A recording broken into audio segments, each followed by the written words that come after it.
Well, we'd like to get going. I tried to start this meeting 15 minutes ago, and I'm a little slow. I was a little fast beginning it. My name's Joe Janier. I'll be here as a moderator when you start asking questions back and forth. It's my pleasure to introduce the supervisor, Adam Bello. Before he steps forward, I have to give him a couple compliments. Okay? We know this has gone through two administrations. Just to make sure nothing was glossed over and everything was deeply embedded and every step was taken and every T crossed and every I dotted. We went through another round of discussions regarding this. Mr. Bello was present at every single one of those to make sure he had a clear, precise understanding of it. And sometimes if you come into a new ball game, you just say it's the other guys, let him handle it and things like that.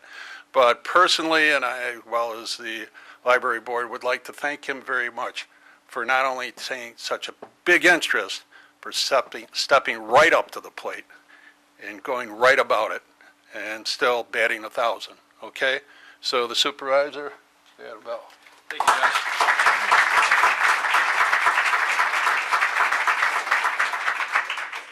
All right, thank you, everyone. Can you hear me okay? All right. Thank you, Judge, for that kind introduction, and welcome everybody to Town Hall. I'm Adam Bello. I'm the town supervisor, and I couldn't be more pleased to be here today. This is an especially important milestone, not just for building the library itself, but for the town of Irondequoit. This is one of the biggest projects I think our community has seen in a generation, and it's important that this library, all along the way, right from its inception, probably 16 months ago when we first started working on this, has really been the center and the focus of a lot of community involvement. It's been important to the community. We've had a lot of public input along the way, a lot of public forums, and I give the library board and the previous administration a lot of credit for that, and I give the community a lot of credit too. I know this is important to everybody. And so tonight is real important and a real special night. And I am going to be brief tonight. I wanted to give everybody an update on where we are with the project and some of the progress that we've made over the last 2 months. But tonight wasn't really for you to come and listen to me talk about the library. Tonight, what's important about tonight is we're here to listen to you. We're actually going to turn the tables a little bit on these presentations that have been done, where we've done a lot of question and answer, and you've been here to listen to us. Tonight is really supposed to be about now, where we're going to ask a question of the community, and the question is, what do you want to see in your library? So before we get started, this is what we're going to focus on a little bit tonight. I'm going to do some introductions of the staff and some of the public officials who are here today. We're going to talk a little bit about how we got here to this point, what our goals are, the timeline, some of the professionals that the town board has hired to work on the project, and what the next steps are. There are a few town board members in the audience tonight. We have John Perdicone, Irina Skrobach, and who else is there? Lori Barnum is here. So they're in the back, so we can recognize them and their support for the library. We also have several more members of the library board here tonight. Stephanie Squiccerini, Jack Harima, David Heffer, Joe Janier, Francine Mannion, and Terry Buford are here. So if we could recognize them as well.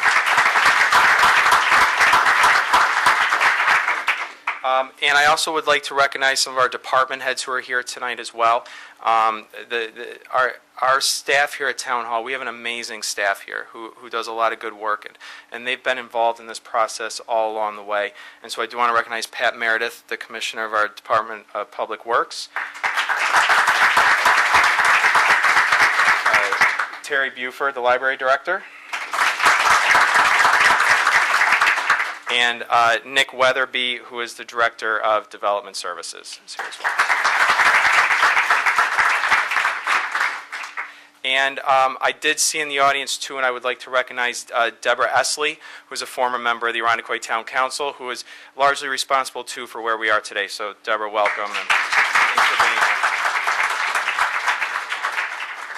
So, currently, we have two 12,000 square foot facilities, one in East Irondequoit and one in West. And what's important to note and why we're doing this is so important, both of those have been open since 1963 and been a part of our community. So they are aging buildings. In 2013, we voted in not one, but two public referendums expressing overwhelming support for building these new libraries. The referendum that we all supported was for a $13 million, up to a $13 million project with a 30-year bond for a 40,000 square foot facility that's going to be located on the east lawn of Irondequoit Town Hall, which is just right over here out those windows there. Those are decisions that were already made by the community. Okay, so we are going to build this building. It's going to be in the parameters that we just laid out. The goals of the project, we're going to build a state-of-the-art library. This is going to be a library that isn't just functional today. It's going to be functional 10 years from now, 20 years from now, 30 years from now. That is one of our primary goals, and it's one of the reasons why you guys are all here tonight. The project's going to be on time, and that's critical. The project, we would like it to be done before next fall starts and before the weather changes. So we're going to have this thing done by next September. The project has to be done on budget. The referendum was specific and clear. We cannot bond, and we're not going to bond more than $13 million to build a library. And we're going to do it on budget. And the library is also going to be built with minimal interference with the day-to-day operations of Town Hall. And what do I mean by that? I have a couple of things. First of all, the 4th of July Festival. It's been talked about. It's one of the things that growing up in Irondequoit too, I take a lot of pride in. The 4th of July Festival is something we do very well, and I think that a lot of people in town enjoy. The 4th of July Festival will take place this year, and it's going to take place here at Town Hall campus. So we're going to continue that tradition. And one day we are actually going to be able to integrate the new library right into that festival. So that's going to be very exciting. The farmers market, that's going to take place as usual. It's going to take place right here on the Town Hall campus. Okay, we're going to make it work. And we're going to make that all work because Town Hall, we are a functioning government. We will have a construction site right here on campus. But we've had several meetings involving all the relevant staff here and with our construction manager, who I'll introduce in a few minutes. And it's important to me that we continue to be able to function. We have the town clerk's office, we have a building department, we have the courts, we have the police department, the Department of Public Works. Town Hall will be safe, it'll be operational, it'll be clean, and we'll be able to do all the same functions that we used to be able to do even during the construction period. The timeline for the project. This past February, January and February, we engaged in a lengthy and in-depth RFP process for a construction manager and architect. The RFP process is something that's laid out in Irondequoit Town Code, but what it really does is it forces us to put together what are the services that we need, professional services, to engage on the project, and then we lay those out clearly and we send them out to firms who we think that we might like to engage. They send us back proposals, and we engage in a lengthy interview process. The selection committee spent hours and hours and days interviewing all the firms who were interested in being construction management and architectural services to make sure that we get nothing but the best services and nothing but the best people working on this project, because we deserve nothing less. This is also when we're kicking off the public input portion of what you'd like to see in the library. In March, our architect and designers are going to be working on what they hear today and what the community wants to see in their library, and they're going to be working on a building design. So at the end of March, early April, we should be able to start to see what this library is going to look like and how this is going to come together. In April, the town engineer is going to be working on the site and utilities to make sure that that's all clearly mapped out and that the footprint of the building is as it should be. And in May is when you're going to see some real action start when the foundations and steel are put in the ground. So as you can see, this is a pretty aggressive timeline here, but we can get it done. We're not starting this building from scratch. This has been part of the community discussion, and we've been working on this not just for months, but for years. In June, we're going to see the interior framing and some details starting to emerge on the inside of the building. And then from July in August straight through August of next year. We're going to start to see the general construction, finishes, things of that nature. The goal of the project is actually to have the shell of the building completed before this coming winter. That way, if the shell is completed, the trades can start to do their things on the inside of the building, be able to work through the weather. Okay, that's your plumbing, your electric, things of that nature. And then by the end of August, early September, we'll be looking at moving in and having a big grand opening. I want to tell you a little bit about the professional services we've engaged to date. The first one, and this is important, is our construction manager. They're responsible for putting together the bid packages, which actually is what goes out there. We go out and do competitive bids to actually build the library. They're responsible for time management, budget management, overall management of the project, and they're also an extension of the town hall staff. The construction manager is going to be here at town hall almost every day. They have an office here. There's someone who's going to be responsible to meet with our department heads. They'll be responsible to me to make sure that we're meeting our obligations of being on time, on budget, and that we have a functional town hall. They did go through a lengthy RFP process, which resulted, we ended up doing in-person interviews with 3 firms. And Krista Construction was unanimously recommended by the selection committee and then unanimously selected by the town board.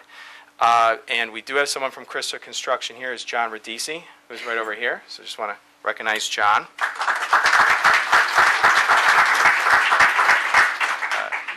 And they were chosen for a few different reasons, and this is important to note. Krista, they have a vast experience in doing similar projects like this, including literally dozens of libraries across our community and state that they've built from the ground up, which gave us a lot of comfort and confidence that they'd be able to tackle this project.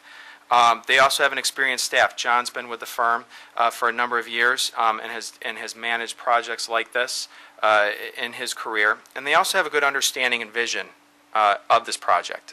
They followed it through our referendum process and through all those forums that we had. There's over 20 forums that were involved in the lead up to the referendum votes last year, and they followed it all along the way, and that was impressive. We also engaged an architect, and their role today is to design a new library. They also went through a lengthy RFP process that, again, resulted in a number of in-person interviews. And we chose a team of Passrow and Barkstom and LaCroix were unanimously selected by the selection committee. And they're here as well tonight. They were also selected by the town board last week.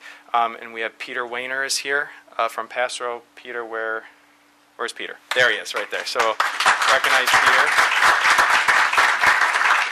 And congratulations for being chosen. And again, this team was chosen because of their overwhelming experience in doing similar projects to this.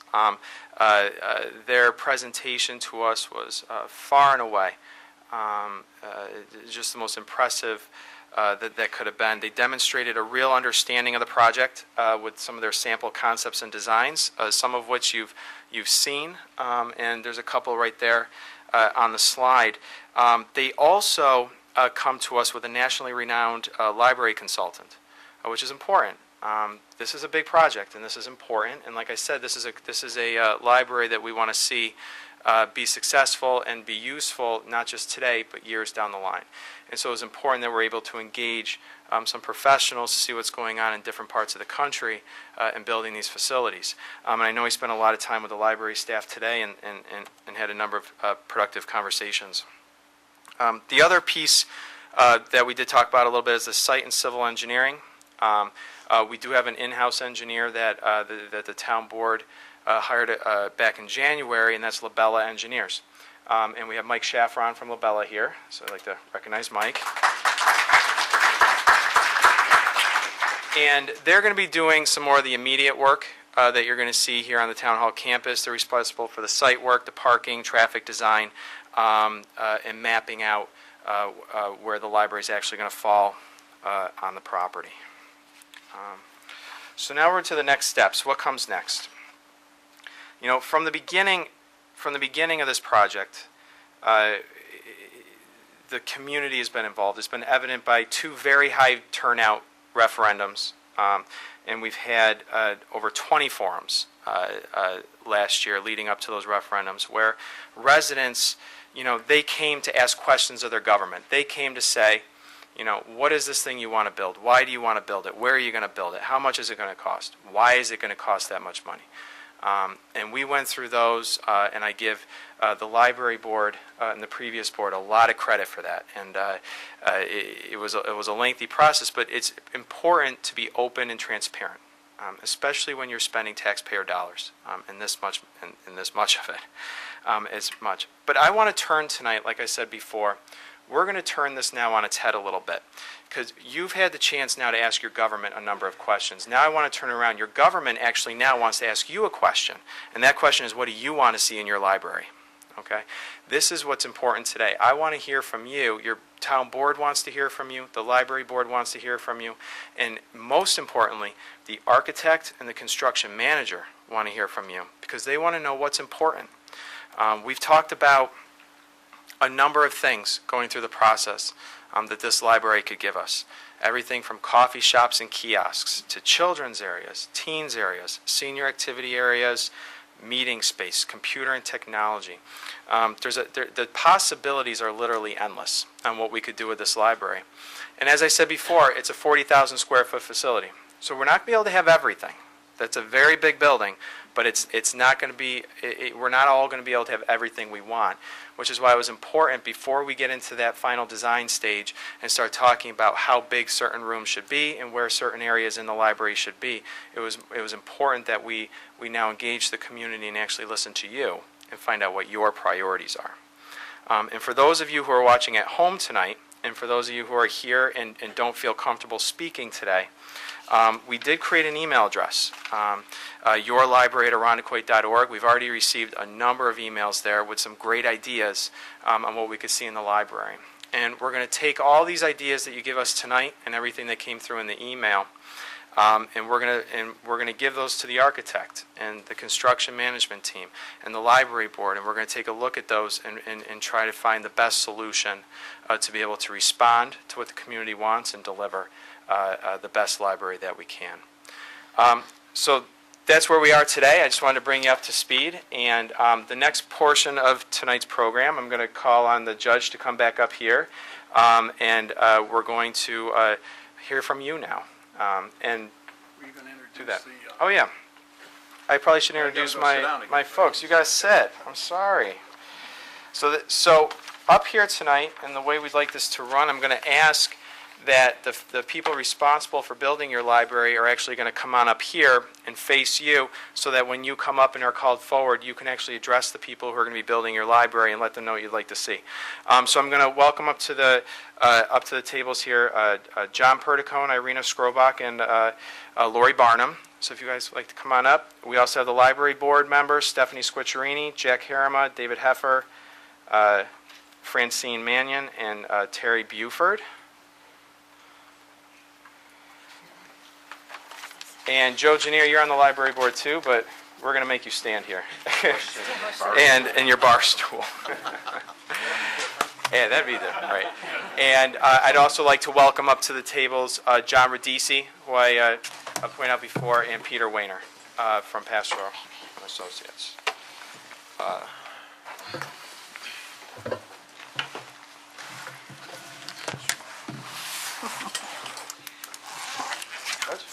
All right, we are all set.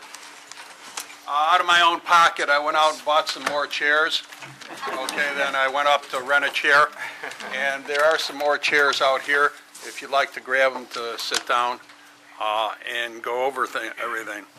I think we know everybody pretty well, but I think we need a little further commitment from, before I get into the formal stuff, I really got to say I sat on every one of these proposals, all right? And you had probably the best qualified people or the best qualified firms, I'd say, outside in New York State and outside of New York State, and it was a very tough decision. So all those that were brought to the table knew their job, knew their expertise, and we all felt that the two groups, that Krista and Passero, that we selected were the best, without a doubt. What I'd like to do is open it up quickly for questions. Before, let's ask the board, is there anything you'd like to bring forward? Because I've been standing up here long enough listening to the whole board talk, to tell you the truth. Is there anything you'd like to bring forward? Well, let's get right to it. Yeah. You know what I mean? Did somebody want to say something? I think I talked everybody out. Okay, well, we're here to get your input, okay? I'm going to give you a couple minutes. I know there's certain things that you want, you know, the things like you want it green, you want a drive-through, you want a Baskin Robbins, you want a Slim Fast, those things, okay, are just not jumping out. But I do have a list of some people who would like to make some suggestions, and I'm sorry if I mispronounce. Is it Amy Talley? Are you here? Tooley? Amy, where are you? Right here. Amy, I was the one that was supposed to run around with the microphone Okay. and hand it to you. Do I do that? This ain't working too well, okay. There's a, Oh, there's a microphone right over there. Okay, I'm trying to sucker somebody into being a volunteer. Oh, back there. Come on up. Oh, Greg Merritt. Greg Merritt will be more than happy to run around and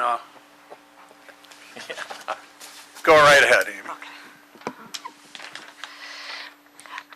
On December 14th, 2013, for the second time in less than a year, the citizens of Irondequoit came out to the polls in full force, despite inclement weather, and voted resoundingly for a new library.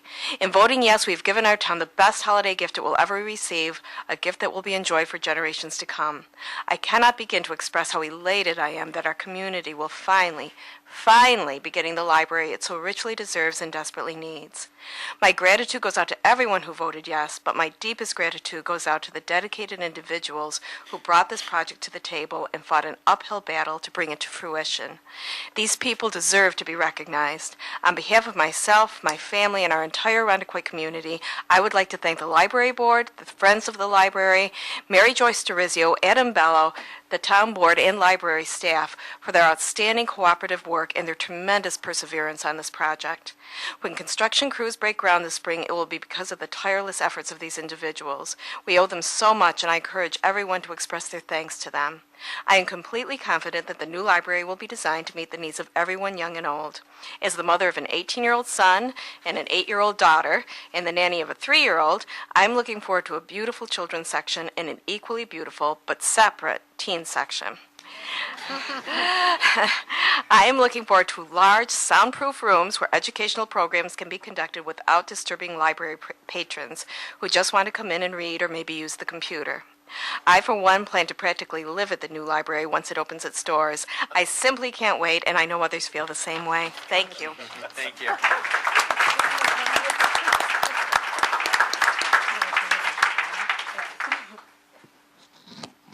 Thank you very much. And some of the subjects that you brought in, the teen, the children's center, quiet place for us adults to hide are excellent suggestions. Everything's going to be formulated and every note's going to be taken concerning what you're requesting. Is it Diana Stark? Hi, why don't you step right up? Greg, you do an outstanding job with the microphone, by the way. Hi, ditto. Oh, okay. Ditto everything Amy said. Thanks, everybody, for all the hard work. Much of what I had written earlier is right up there for you all to see. There are so many givens, but one that sticks out for me, because I'm lazy and I love my coffee, is forget the kiosk. I want a full coffee bar. I also want a really comfy chair, because a lot of times I'm in Irondequoit and I go from one place to the other, but it's around 6 miles round trip to the library and I back and forth. So I want my comfy chair so that I can come to the library and sit down and tune out all those noisy teenagers and the kids. And I also want somebody to wait on me and bring my coffee to me. So there are a lot of givens. A fireplace would be nice too, and lots of windows, and maybe a garden so that we can look outside, and we could make it a dual-purpose garden. Those people who are upset about the bocce court maybe being moved, we could put the bocce court out there too. Some picnic tables maybe. But one thing I think that the building should be is to be built for the future, a building with changing technology in mind. one that has enough flexible spaces to adapt to our ever-changing technology. In the current McGraw branch of the library, we have really a shortage of electrical outlets, places where people can plug in their laptops. Laptops will probably be obsolete in the next 5 or 10 years. Who knows what's coming along, but we definitely have to build this library for the future use. Thank you.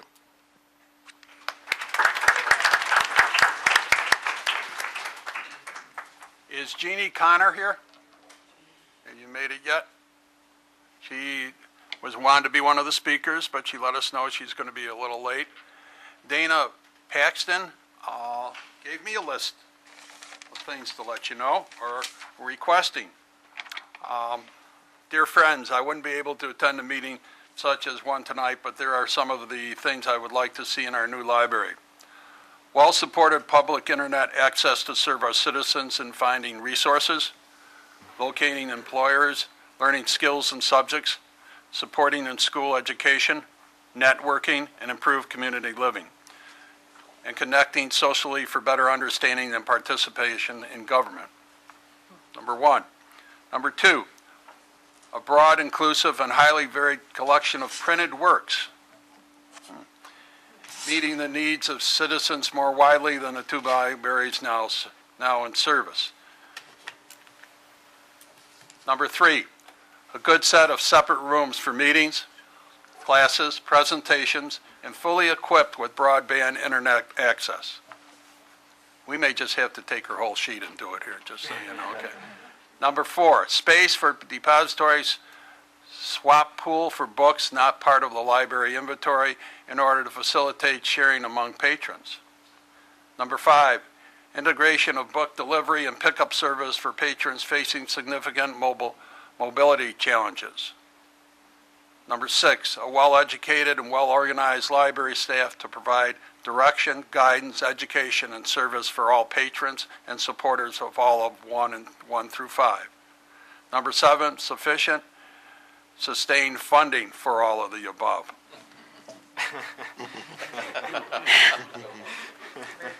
Make that appear readily, won't we? This is just a brief list, and if there are many more categories and details, but it is a starting point. I express that many more great ideas will emerge as we go forward. Best wishes. And there we have some of the most significant things that are always brought forth regarding what we want. We want well-trained staff, and I believe our staff is well-trained now. Okay? We need support, financial support, all the way down the line. Okay? As well as getting periodicals in here, new avenues to get those into. I was somewhat, and maybe I have it, and we don't do it. Years ago, watch, I'm going to get jumped on for this one. There used to be artwork loaned by libraries. Do you remember that? And I don't think we do that anymore. Really? A few do. Is that correct? A few still libraries do. Still do?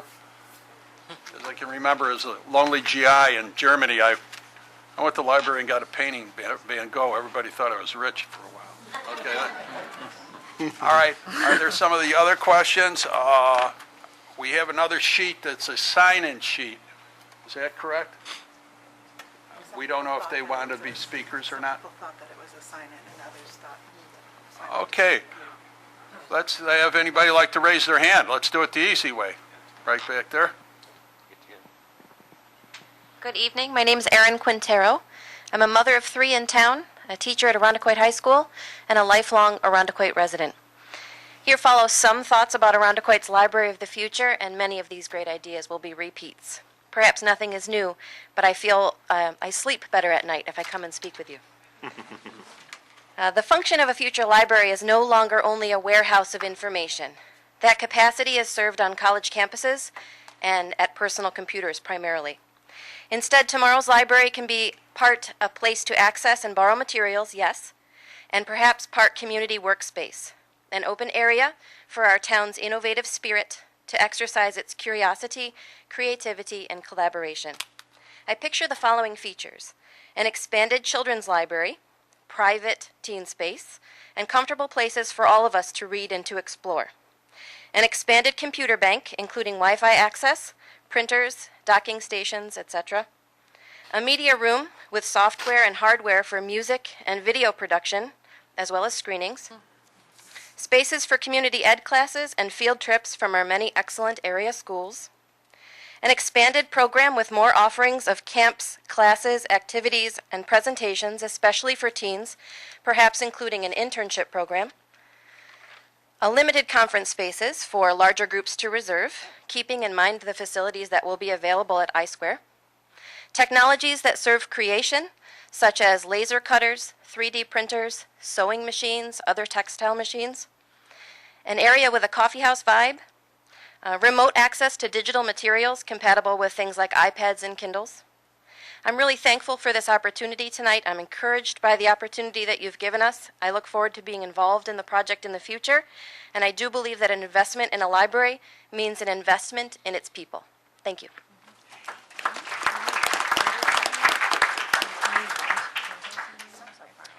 Miriam Gans.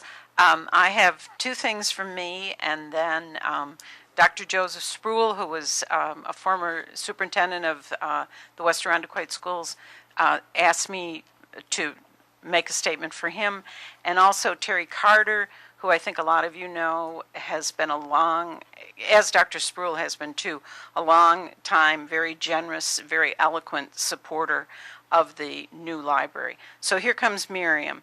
My first thing is to say I couldn't be happier. I honest and truly never thought I'd live to see the day. And then number two, at one of the forums when before the first vote, I guess we were at the Senior Citizens is where we were. And this is sort of for Patrick Meredith. And the senior citizens said, can we have a bus to the library the way there's the bus down there from the Senior Citizen Center to go to the grocery store? And I think that got lost in the shuffle. And so I'm saying for Patrick Meredith because Mr. O'Brien isn't here. So I don't want that to get lost in the shuffle. Okay. From Joe Spruill. He said, has anyone approached Joe Morelli Sr. to see if we can be a member item with money for the library from the state? And this is from Terry Carter, and I'm going to give this to you also. First he says, I have spoken at town board meetings several times, so I would be repeating what I said there. If there is another opportunity for this kind of input, I will be able to attend and speak. But for tonight, my new input would be that we design a robust technical infrastructure for the building. With nearly 40 years' experience in information technology, I will offer to help as a volunteer to look at this. One concern I have is with my view of connecting to colleges, commercial organizations, business incubators globally. We will need to look at the internet connections to the new library. I'm not the only Arundequoit resident who experiences long wait times for emails to arrive. I think we need to look at how internet access is structured in Arundequoit and maybe nearby too. And this is from Terry. So I'll give this to Stephanie at the end of the night so you have that in print. Thank you.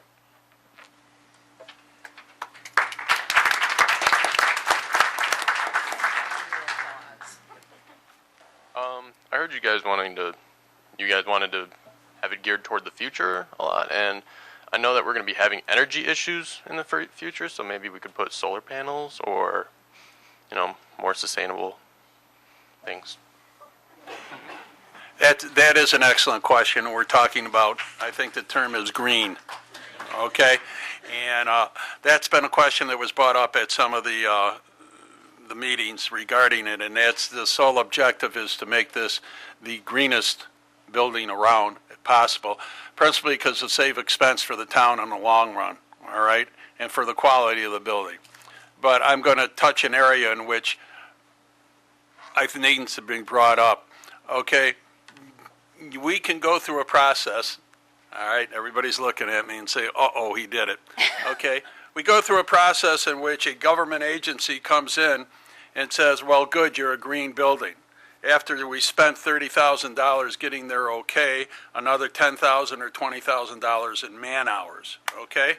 So we spent $30,000 to $50,000 just getting a group of guys to say it's okay, it's green. We're not doing that. Okay? We're going to make sure it's green without somebody else's approval. And we're going to check with every available credible source without forfeiting that much money just to say the building is green. And I think we've had this conversation on the board and with the design people. So everything that's green, that sounds good. The term green will be green. Okay? And it's an excellent question to bring up. Sir? Hi, Brad Huber. I've been checking out each of the renderings, and I've been having a really good time checking out each of the different concepts. And one thing that I want to say that I really appreciate is that each of the concepts have been relatively close in architecture to the way that the town hall is, and I appreciate that that's being carried forward into the new buildings. One thing that I did notice in each of the renderings was that the access to the building is on the rear or the side, and if you were approaching from the street, it didn't appear as though there was a sidewalk to go down the side of Columbus Avenue or Way to get there without having to walk on the street or the grass.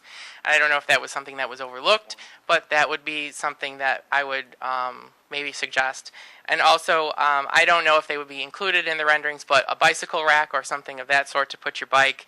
And on one of the concept maps, I saw patios or balcony spaces, which I really enjoyed and didn't necessarily see or couldn't tell if they were on the other rendering, but sort of enclosed outdoor patio or balcony space seemed to be something that would be great for the library.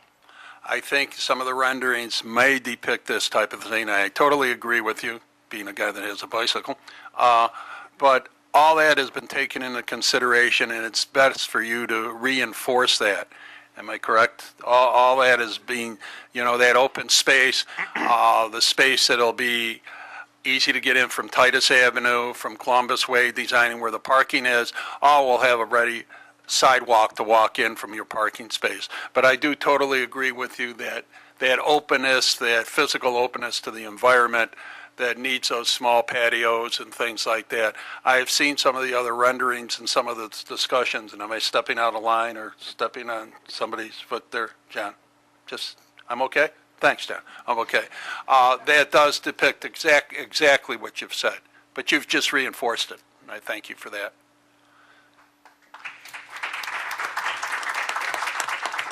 Yeah, my name is Russ Thomas. Is it on? And I'm the president of the Arts Council of Arundecoit, as well as the director of the Arundecoit Community Orchestra and a member of the Arundecoit Concert Band. Therefore, my interest is in the arts. And we've had several meetings of the Arts Council regarding the library. And my suggestion is not awfully specific. I don't think we can be too specific.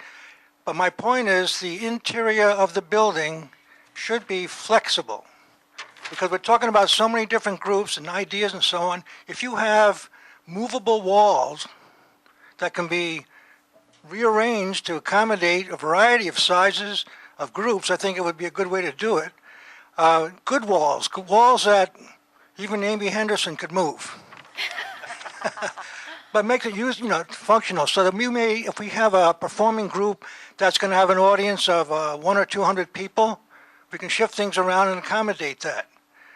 The other thing, not to dwell on that one aspect, is storage. Most of these groups have no home. The chorale has no home except in her house. The art club, well, they're down at Pine Grove now, I guess. The Theater Guild is really hurting for a home. They pay to store their costumes and scenery and that kind of thing. I think a central location, such as the basement of the library, would be a good place. And I also have about 16 or 17 file cabinets in my shop that house the town band's music right now. And that was supposed to be a temporary arrangement until the mall was either rebuilt or a library was built. So I'm also hoping that the library will have, if not full, an almost complete basement area for the purposes of storage.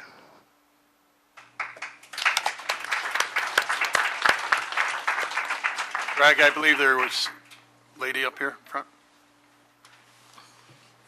Thank you. My name is Maggie Brown, and I just kind of want to ditto everybody. But one thing that didn't get mentioned that I love was Miriam's idea of secondhand prose, of having the used book sale in a used bookstore as a fundraiser. We have them in the lobby now, and we have these very, very time-consuming book sales. And to have a bookstore in the library would be good. I really want to reinforce what people are talking about, green and sustainability and energy efficient. I think that's really important for a lot of reasons. We can see that far into the future to know that it's necessary. I'm not suggesting berms and goats on the roof, but if you want to, it's fine. Also think about all kinds of accessibility for handicapped. We're mentioning some great ideas. And I'd like to challenge you to consider other ways of shelving printed materials. For tall people like me, the bottom shelves are not accessible unless I have somebody to pick me up off the ground.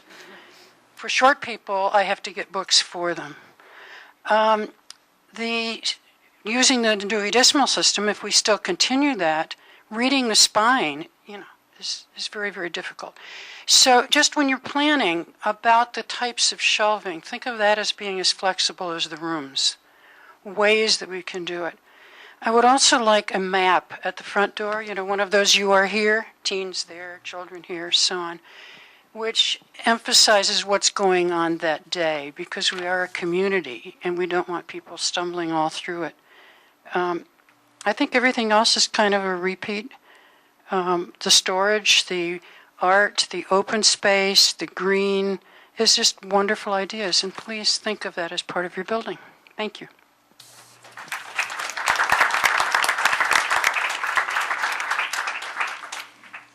Lady right behind you. Hi, I'm Joan Gardner, and I've been looking forward to this new library, so this is a pretty exciting time, and thanks to all who made it possible. And I'm a regular user at the Paula Evans branch, and there's some things that I'd like to see in the new library. Many of them have already been mentioned. Of course, the separate areas for children or for teens and adults, and with separate internet access, computers and internet access in that area. And certainly more computers, internet access computers, and as well as work tables, and those tables that have plenty of electricity and room to spread out. I would also like to see lots of light, natural light, windows and natural light if possible. And the availability of, on some of the computers, additional software, perhaps resume writers and things like that, and the tools available in the library. And the meeting room, certainly to have a table set up with power so that people can bring in computers, so that you have technology classes. And I think that's about all. And just to continue the high quality of DVDs and books and CDs that we have in our library. Thank you.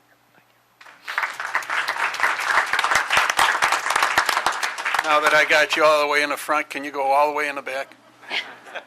So it's an exercise program.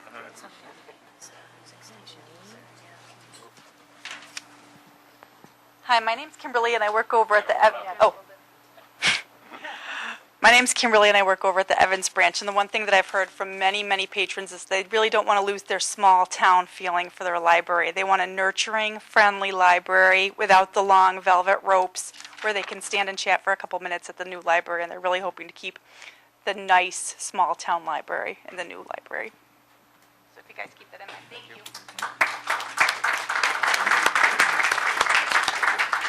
Not moving, are you? Waiting for you. All the way, perfect. All the way here in the front.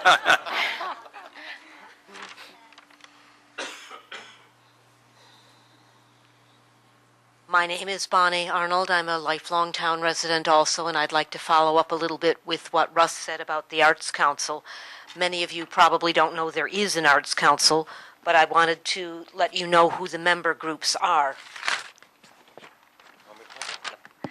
The member Oops. The member groups are the Irondequoit Concert Band, the Irondequoit Orchestra, the Irondequoit Theater Guild, the Irondequoit Historical Society, the Irondequoit Art Club, the Traveling Cabaret of Irondequoit, the Seabreeze Bloomers Garden Club, the Sandy Ridge Garden Club, the Irondequoit Chorale, and we also get input from other area groups such as the schools. So there are a lot of people, a lot of arts activities involved. Irondequoit has an outstanding reputation as an arts community. We'd like to see that keep going.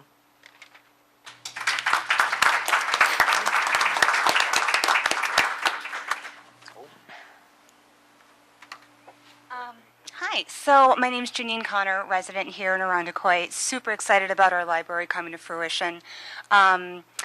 So I've been talking to other parents in town. There's a couple things from the kid perspective, and I apologize if it's already been said before, but if it's already been said before, then that gives even more credo to what I'm about to share.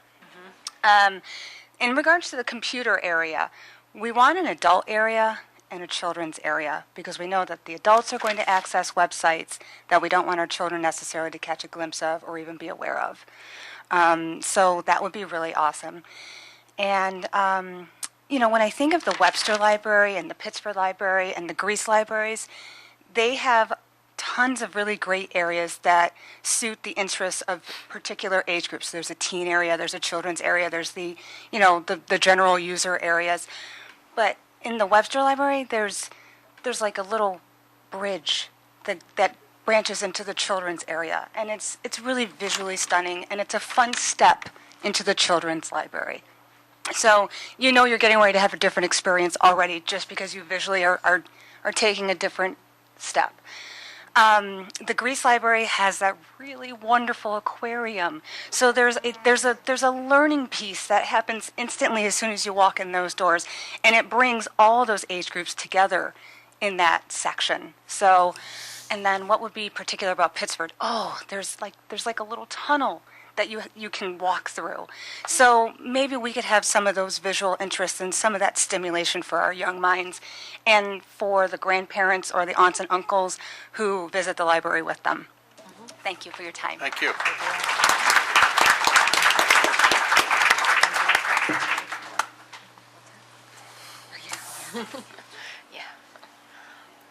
Hi, I'm Virginia Kamine. I haven't seen any mention of a pet therapy, you know, where children read to dogs. I don't know if they have to have a special area or what, but I know some of the libraries have that. And I don't know if you've considered that or not. It's a suggestion. Thank you. I mean, you bring up points like that sometimes we don't think about. That's a good idea. I mean, there might be one or two seniors here. Haven't we talking about more extensive senior programming and things like that? And I think, pardon? Speak for yourself. Thanks a lot. I just got slammed on that one. Okay, then. We have any more questions?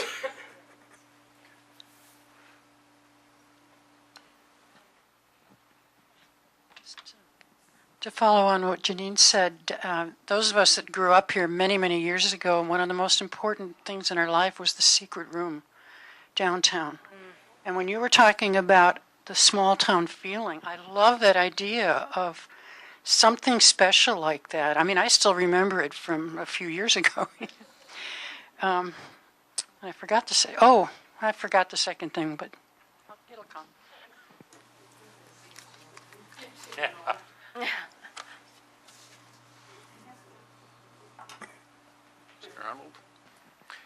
My name is Galen Arnold. I want to echo what somebody else said about the having Wi-Fi access at the library. This may be a little bit of a conflict with the policy that we've had up till now on computers because of the limited access to the computers that are supplied in the library. There's always a concern about who can have access to it and with the content of the library or content that's visible on the computers. And if you have Wi-Fi access, then people who come in will be doing whatever they want to do probably on their own machines. So that is probably a policy judgment that you may have to make in terms of having a Wi-Fi access. But I think that certainly will bring in a lot of people who will sit down with their machines and have a cup of coffee and interact with people around them.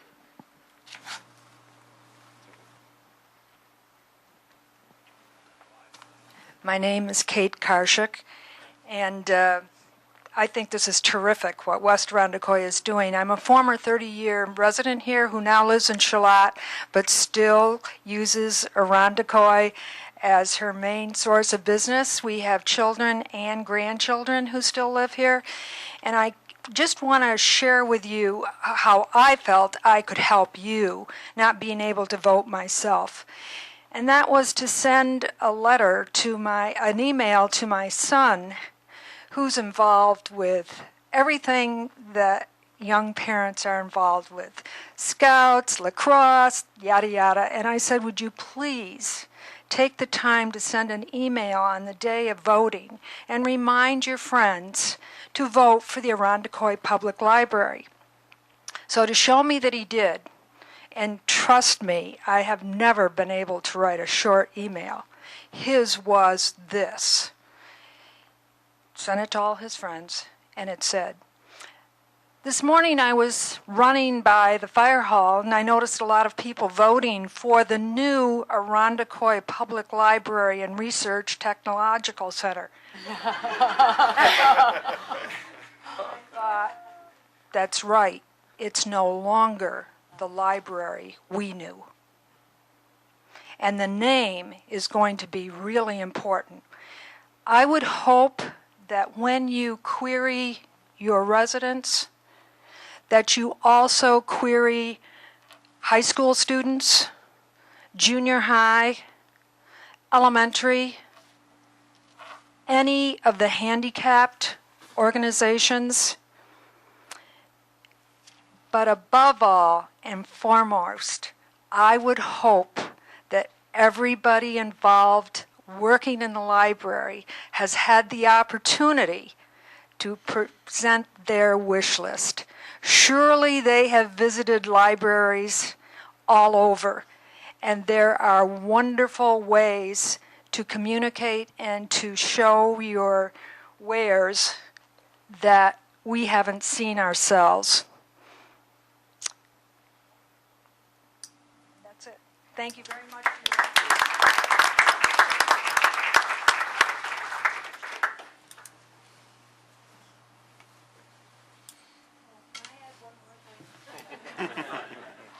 To allow a place where both children and seniors can interact.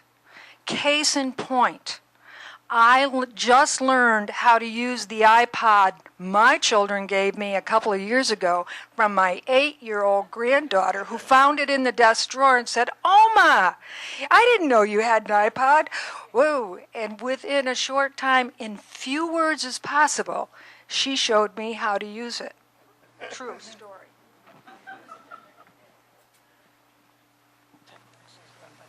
Hello, my name is Carol Herring, and I'm the president of the Arundecoy Concert Band and a member of the Arts Council.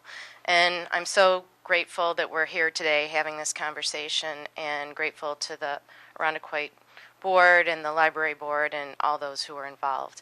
And I really couldn't have said it any better than Russ did or that Bonnie did on behalf of our arts organizations. But it was very encouraging to participate in the conversations where we were talking about a place of gathering for members in our town to come be together, build community, and having the arts involved in that, for places for exhibition of artwork and performances, as well as our storage needs. It would be so liberating for us not to spend so much of our time worrying about where we're going to find our next space, where there is space. It's a limited commodity in our town, and it would be wonderful if this would be included in the plans for the library. And just a quick little story and a note of thanks, completely independent from my arts plea, is that I'm grateful for the services the library provides. My dad is 90 years old, and he's been getting great help from the staff at the library on how to use his Kindle. So thanks.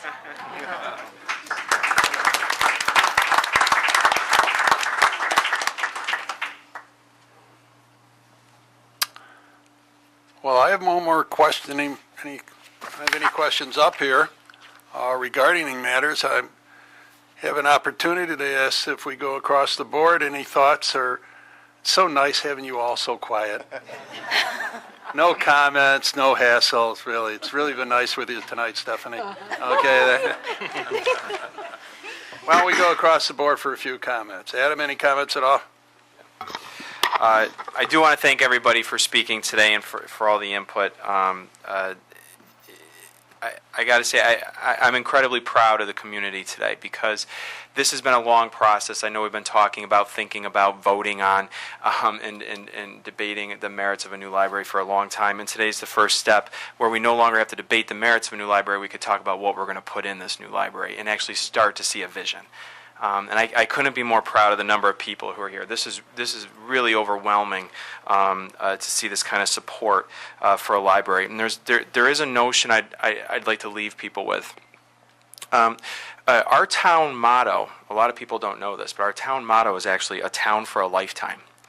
And one of our speakers just said a few minutes ago, and it struck me that the library could be a place where both children and seniors will be interacting together and bridging those gaps. And that's why, what we see up there is important, where the community connects. And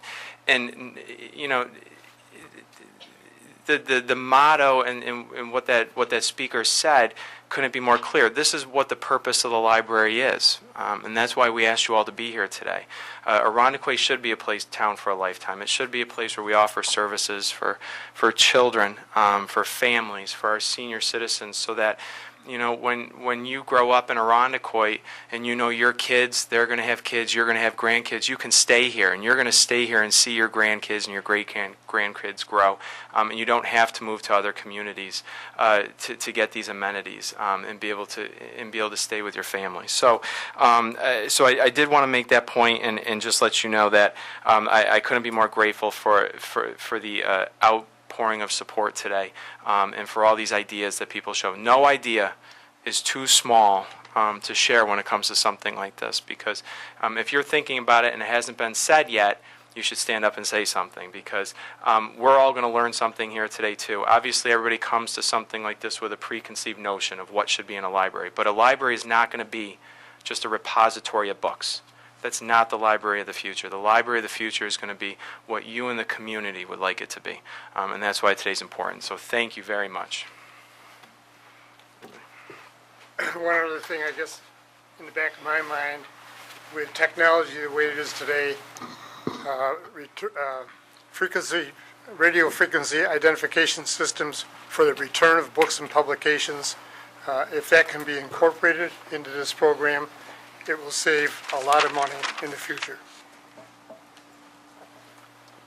Just a couple of quick comments I have. It's very reassuring, many of the comments that all of you who are going to support it for many, many decades, and children and grandchildren and grandparents, such things as green technology, the inner working space between seniors and children, the flexibility of the space itself. The entrances are significant. That's good to hear from a constructability perspective. The architect and I are charged with not only sharing that vision, but making it a reality and keeping it within budget and allowing all the things that you are looking for in your library. All of those things we have been kicking around in the early stages, and it's very reassuring to hear that we're on the right page so far. We certainly don't have all the answers, but we're working towards those. And I, for one, am very encouraged and very excited about it. I wanted to say, too, I thought there was some great input here tonight. I wanted to let you know that today we actually had our first planning session to try to develop the program, and it was very refreshing, as well as not acknowledging the fact that a lot of what was mentioned here was things that we talked about today. There's a few absolutely new things. A couple things I wanted to mention. A couple people that are here in the room also that are taking into this information. Rick Ortmeyer from Bostwick Design Group, that supervisor mentioned, the national expert on library design, he's here. Dick LaCroix and Michael Trapasanovsky, who's one of our design partners from Barstrom LaCroix. So we are deep in the room, the designers here, and we had that session today with the library staff. Couple things about green design, we're absolutely going to be invoking as green design within this building. In a few weeks, you will see drill rigs on site, and in the spring, we're going to be drilling a deep well for part of our investigation into geothermal and some of the other alternates that we have for alternate energy sources and energy matters within the building. We're looking at all of those things. That we will be low VOC, we will be FSC certified wood, we will have all the buzzwords and things that you incorporate within the design of this building. So we're absolutely looking for a building that has longevity and a low carbon footprint when we design the building. A lot of the things that you have brought up, we will come back to you with how we've addressed them. We're not going to be able to include probably everything that everyone wants. There'll be some compromises, but we'll try to get back to you and tell you how we dealt with this. We do intend to come back and have this information disseminated both through the website that the library has, the town website, as well as the Facebook page, and we absolutely encourage electronic communication so we can include that. We do have a very tight time frame, so the time is now to speak up, like the supervisor said, and we're very interested to hear what everyone has to say. So thank you for all your input. I thank everyone for all of their input, and many of the things that you mentioned this evening are things that have crossed my mind as a trustee. But as a grandparent trustee, when I think of the library, I think of the opportunity for the library to be almost like, you've heard of destination vacations? Well, it's a destination for a family. But when you have a family, you have varying levels. A family could be from the 6-year-old granddaughter that I have to the grandmother and all those folks in between. So we all have very different needs and desires and interests. So this library media center really needs to meet the needs of all of us as a community. So hopefully we can do that for you. Am I allowed to speak, Joe? Okay, I'll make it brief. It's never going to happen, Stephanie. I don't have notes, so it'll have to be brief. Never going to happen. Specifically, I'd have to say it's really heartwarming for me as a teen services librarian to hear so much focus on teens and the need for them to have their space. Something my husband actually said while we were eating dinner, he said, well, it's obvious all those kids that are using the kids' room have to go somewhere when they become teenagers, and we can't expect to skip over them and just create an adult space. So why shouldn't the teen area be the same size as the children's room? Going to put that out there. That's for you, Matt. And generally, I look out, everybody's spoken how long of a process this has been, and I'm proud to be a part of this. I looked over a lot of emails and stuff I was cleaning out this weekend, and when I read through everything and looked over all the materials, I kind of got weary again and a little emotional because it was such a long process. There was literally blood, sweat, tears given over this project, and I wouldn't do it any different. Well, I probably would have missed the second vote, but when we started this project, we had a tagline that it was going to be the library that we built together, that the community built together, and this is what we imagined. We imagined this input, this community engagement, that we literally are building this library from the ground floor, from the subfloor up, and it's going to be what we all want it to be. And I thank Supervisor Bello for organizing this. I think this was really important for that next stage of community engagement, and thank you so much. And to everybody who was involved, I couldn't be more proud to be sitting among you and all of you. See, that wasn't so bad.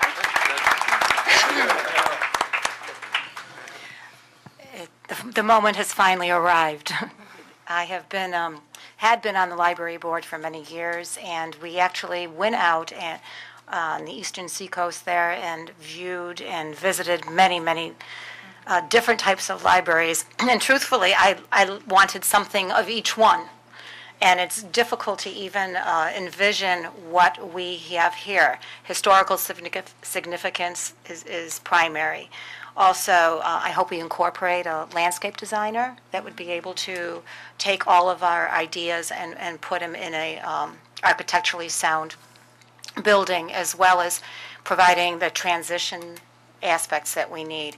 I would also like to see something that would be unique to Irondequoit, so other communities would be able to come to us and say, wow, we really enjoyed that library because. So that would be very, very nice to see also. I'm sure that we're thinking of ergonomic furniture and furniture that is accessible for all peoples. And bathrooms on every floor. I was telling that to Stephanie. And soundproof partitions and cobblestone. But it's been a very long process, and I couldn't have been more proud and more excited to see a building that we can call our community building library and show the world that we are visionaries and that when we put our minds and thoughts together, that we work together and we do have a wonderful completed project at the end. So kudos to everybody involved. I just love seeing such a great turnout as well, because I know every one of you who spoke, or every one of you who are here, represent others. And so when we think of that, it's really big representation. I sit here wondering, will libraries take on a new meaning, or will we start calling libraries something different? Because it's really a part of the future. And, hearing what we're talking about here, it's experiential, tactical, creative learning for all ages. So that's definitely for the future, and I'm really proud to be on the board now, and it's a very exciting time for Arundecoit, and we look forward to working with all of you. Could we call this forum number 24? Okay. We, like everyone said, and I don't want to repeat a lot, but we went through, this is the 24th forum we've had. It's been over a year now, and I think the community's been involved right from the start. It's going to continue to be involved, and it'll be involved right up to the groundbreaking that we're going to have, and then ribbon cutting. So I think it's great that this community and all of us are allowing the folks in town to really be involved and help build this project. And one thing I want to say, and not everybody's saying, this is going to be a great looking building. I mean, everybody's involved in the interior and that. I'm a construction guy. This is going to be a great looking building. We got a great team in place, and I'm looking forward to see it from ground up and getting built. And I think we're all going to be very proud of the building that's going to be constructed, and the input that everybody's going to put in that will be there. I mean, we've been listening to the community, and we'll continue, and a lot of your ideas will be implemented in this new building. So I'm looking forward to it. Thank you.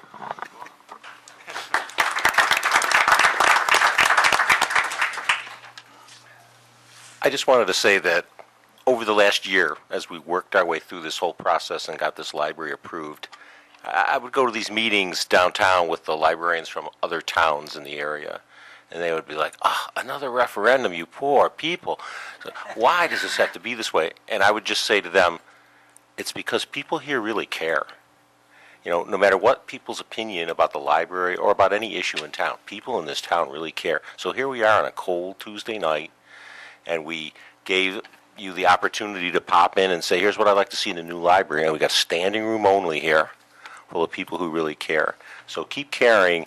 And as library director, myself and our staff, we pledge that we will give you a library that you'll really, really like. Thanks.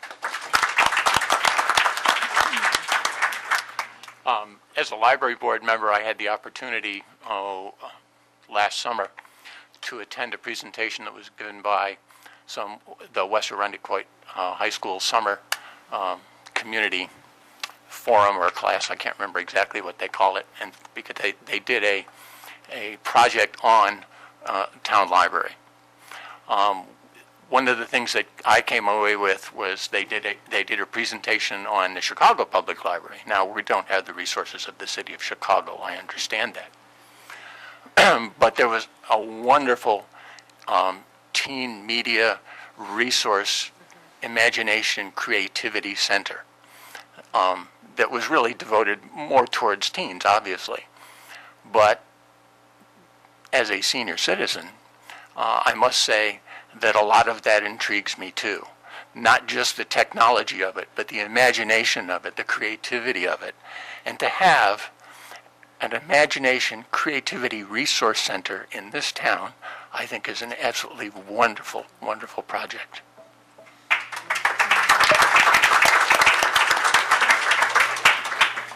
As town engineer, I'll be working more on the outside of the building than on the inside, many of the things that I'm going to be dealing with will be buried below the ground and you'll never see.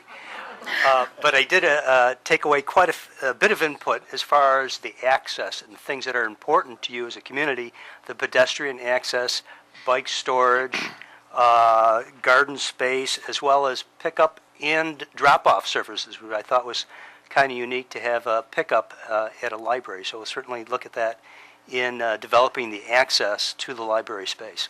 Thank you very much for your input.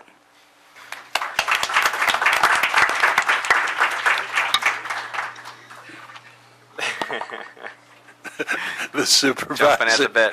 The supervisor would like to say one more word, and seeing he signs my paycheck. Stop being stupid. Right. Thank you, Judge, for being so magnanimous. I do want to just point out there will be one more another forum opportunity in just a couple weeks on March 12th at 7 o'clock at Jack's Place. The Chamber of Commerce, the Arundecoit Chamber of Commerce, who have actually been great partners in supporting the library along the way, are going to have an opportunity with the architects, construction firms. I'll be there as well, and some other folks up here to hear again from folks about what they'd like to see in the library. So if there are things that come to mind that you haven't been able to speak to tonight and you'd like to join the Chamber of Commerce, again, it's March 12th at 7 o'clock at Jack's Place. And then also remind you of the email address, which will still be active for the months to come, and it's yourlibrary@arundecoit.org. So it's yourlibrary@arundecoit.org. So please feel free to email us your thoughts and comments as well. And you will be receiving information on all our stages and how we're progressing. Is that correct? There's one group of people who we really forget to thank all the time, and it's you sitting there. I mean, you're one tough crowd. You've been beat up twice by elections. You had to listen to rhetoric and read newspapers with half lies and half innuendos. You had to freeze your tail off going voting. And one thing is pretty great, you're a great intelligent crowd too, okay? And thanks to you, this library is being built. Sure, we had something, but thanks to you, the voter, that stepped up to the plate, worked hard, listened to all the bad stuff, and you made the decision. So on behalf of everybody here, we'd like to thank you for what you've done for us, okay? Thank you, and we'll talk a little later after. Okay, go sign my paycheck.